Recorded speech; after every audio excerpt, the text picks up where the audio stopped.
Hi, I'm Walt Fritz. I'm the director of the Foundations in Myofascial Release Seminar.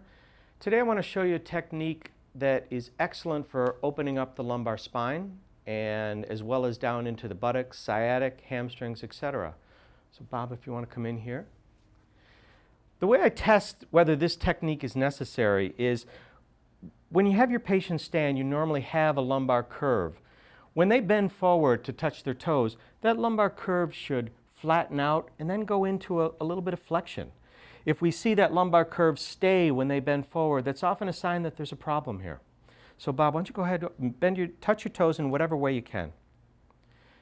Now, he actually has very good flexibility in the lumbar spine. The lumbar curve reverses from neutral into some flexion here. It's very frequent that you see the lumbar spine stay very flat and actually hollow. And again, that would be a big indicator of tightness in through this area and all the way down through the buttocks. So you can go ahead and come on up. What I'm going to do is position Bob here on the table. You can have a seat and bring your back all the way to the back of the table, if you will.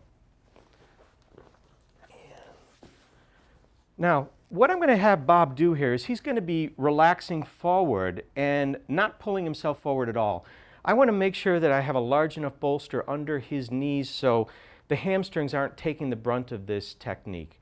While he may feel a little bit of hamstring tightness, that's not where I want most of the emphasis to be. So, Bob, if at any time during this technique it feels like too much on your hamstrings, just let me know and we'll add a bolster, okay? Now, this particular technique, I want to get low on his lumbar spine.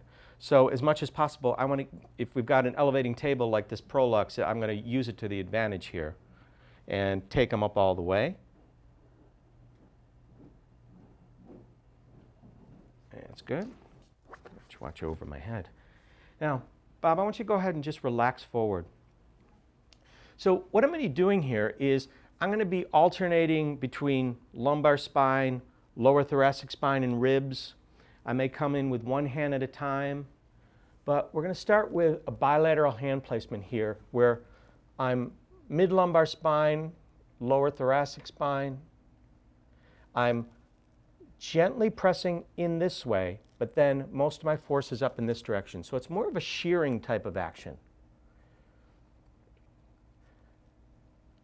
This technique came to me many years ago when I seemed to have a fair amount of yoga instructors as clients.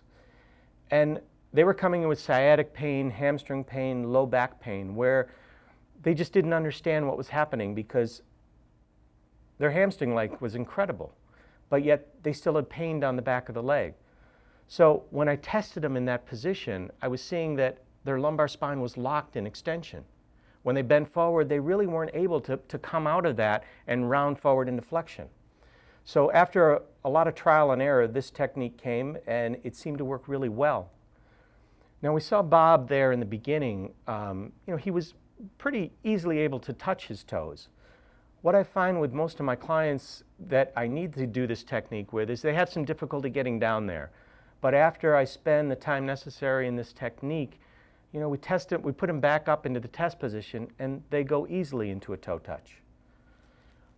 That's certainly not the goal of this technique, is to take the tightness off the fascia, the musculature, etc. of the lumbar spine, buttocks, sciatic, hamstrings. So Bob, what do you feel here? Stretch. A stretch. Where? The back. Okay. Is it too much on your hamstrings? No. Okay. Now, as I fatigue or feel some tightness in a certain area, it's very easy to redirect my pressure.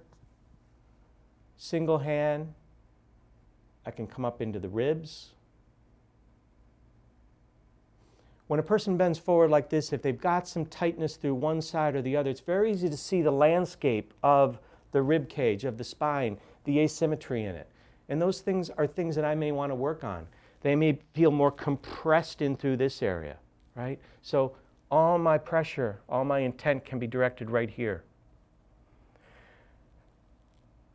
In years of doing this technique, I found it's very valuable to spend a good deal of time in this technique. I could easily spend 15, 20, 25 minutes in this technique alone, although I may give them a rest partway